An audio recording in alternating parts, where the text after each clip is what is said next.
ಹಿಂದೆ ಇದ್ದು ಕಂಪನಿ ನಡೀತಿತ್ತು, ನಾನು ಬಿಟ್ಟು ಹೋದ್ರೆ ಕಂಪನಿ ನಡೀತಿತ್ತು.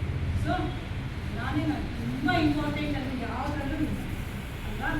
ಆದರೆ ಆ ರಜೋಗುಣ ಇರುವಂಥ ವ್ಯಕ್ತಿ ಅಹಂಕಾರ, ನಾನೇ ಇಲ್ಲ ಅಂದರೆ ಅವಳು ಗೊತ್ತಾಗಬೇಕು ನಾನಿಂದ ಏನೂ ಇಲ್ಲ ಅಂತ. ನಾನೇ ಇಲ್ಲ ಅನ್ನೋರಿಗೆ ಗೊತ್ತಾಗುತ್ತೆ, ದಿವಸ ನಾನಿಂದ ಈ ಪ್ರಪಂಚ ನಡೀತಾ ಹೋಗುತ್ತೆ.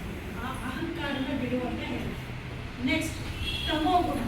ತಮೋಗುಣ ಅಂದರೆ ಸ್ವಾರ್ಥ, ಅಂದರೆ ನಮ್ಮ ಭಾಗ ಬೇಕು, ನಮ್ಮ ಕಷ್ಟ ಬೇಕು, ಬೇರೆಯವ್ರು ಕಟ್ಕೊಂಡೇನು, ಫಸ್ಟ್ ನೀವು ಚೆನ್ನಾಗಿರಿ, ಆದರೆ ಬೇರೆಯವ್ರು ಕಟ್ಕೊಂಡೇನು ಅನ್ನೋದು ಆ ಒಂದು ಆ ಧೋರಣೆ ಇದೆಯಲ್ಲ ಅದನ್ನು ಬಿಡಬೇಕು.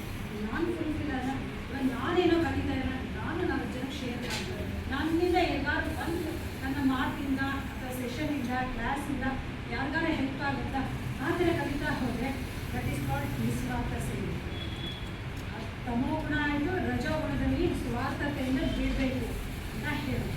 ನೆಕ್ಸ್ಟ್ ಲಾಸ್ಟ್ಲಿ ಸಾ ಬರ್ತಲ್ಲ, ಸ್ತ್ರೀಗೆ ಸಿ ಬರ್ಬಿಟ್ಟು ಸಿ ಬರ್ತಲ್ಲ, ಸಾ ಅನ್ನೋದು ದೊಡ್ಡ ಅಕ್ಷರ.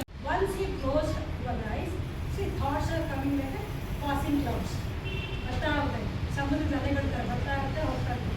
ಅಲೆ ನಿಂತ್ಮೇಲೆ ನಾನು ಸ್ನಾನ ಮಾಡ್ತೀನಿ ಅನ್ನೋಕ್ಕಾಗುತ್ತಾ ಅಲ್ವಾ, ಬರ್ತಾನೇ ಇರುತ್ತೆ. ಹಾಗೆ ನೀವೇನು ಅಂತ ನೀವು ಒಂದಿಷ್ಟು ಅನಲೈಸ್ ಮಾಡೋಕ್ಕೆ ಧ್ಯಾನ ಅನ್ನೋದು ಮಾಡಬೇಕು. ಯಾಕೆ ಮಾಡಬೇಕು? ಈಗ ನೀವು ಮಕ್ಕಳಾಗಿರೋದಕ್ಕೆ it will increase your memory power, concentration.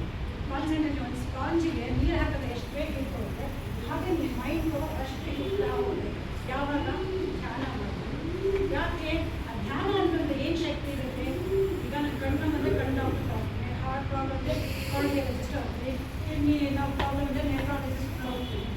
But ಧ್ಯಾನದಲ್ಲಿ ನಮ್ಮಲ್ಲಿ ಹೌದು ಎಷ್ಟು ಕ್ರೋರ್ಸ್ ಆಫ್ ಸೆಲ್ಸ್ ಇದೆ ಅಂತ ನಮ್ಮಲ್ಲಿ ಬರ್ತಿದ್ಯಾ? Our body is consist of crores of cells. ಎಷ್ಟು ಕೋಟ್ಯಾಂತರ ಅಣುಗಳಿಂದ ಕೂಡಿರೋಂಥ ಅದರ್ಸ್. ಅಂದರೆ ನಿಮ್ಗೆ ಯಾವುದಾದ್ರು ಒಂದು ಟ್ಯಾಲೆಂಟ್ ಇದೆ, ಈಗ ಓದೋದು ಅಕಾಡೆಮಿಕ್ ಆಯಿತು, ಓದು, ಆಮೇಲೆ ನೆಕ್ಸ್ಟು ಹೈಯರ್ ಲೆವೆಲ್ ಹೋಗ್ತಿರೋ ಅಥವಾ ಮದುವೆ ಆಗ್ತಿರೋ ಅಥವಾ ಸಂಸಾರ, ನಿಮ್ಮದೇ ಆದ ಮಕ್ಕಳು, ನಿಮ್ಮದೇ ಆದಂಥ ಒಂದು ಲೈಫ್ ಸ್ಟೈಲ್ ಬಿಲ್ಡಪ್ ಆಗ್ತಾ ಹೋಗ್ತದೆ. ನೀವು ಅಲ್ಲಿಗೆ ಸ್ಟಿಕ್ ಆನ್ ಆಗಬಾರ್ದು. ಯಾಕೆ ಅಂದರೆ ಒಬ್ಬ ವ್ಯಕ್ತಿಗೆ ವೃತ್ತಿ ಜೊತೆಗೆ ಪ್ರವೃತ್ತಿ ಕೂಡ ಇರಬೇಕು. ಏನು ಹೇಳಿ? ವೃತ್ತಿ ಜೊತೆಗೆ ಪ್ರವೃತ್ತಿ. ಹೇಳ್ತೀವಿ 1 ನಿಮಿಷ ಆಯ್ತಲ್ವಾ? ಎಷ್ಟೊತ್ತು ತೊಗೊಂಡಿರೋ 1 ನಿಮಿಷ ಅನ್ನಿಸ್ತಾ? ಎಷ್ಟೊತ್ತಂದ್ರೆ ಕಣ್ಣು ಮುಚ್ಚಿದ್ವಿ ಇರೋಲ್ಲ. ಹಾಂ, ಏನನ್ನಿಸ್ತು ಕಣ್ಣು ಮುಚ್ಚಿದಾಗ? ಯಾರೋ ಒಂದಿತ್ತು ಈ ಕಡೆಯಿಂದ ಈ ಕಡೆ ಯಾರು ಸರಿ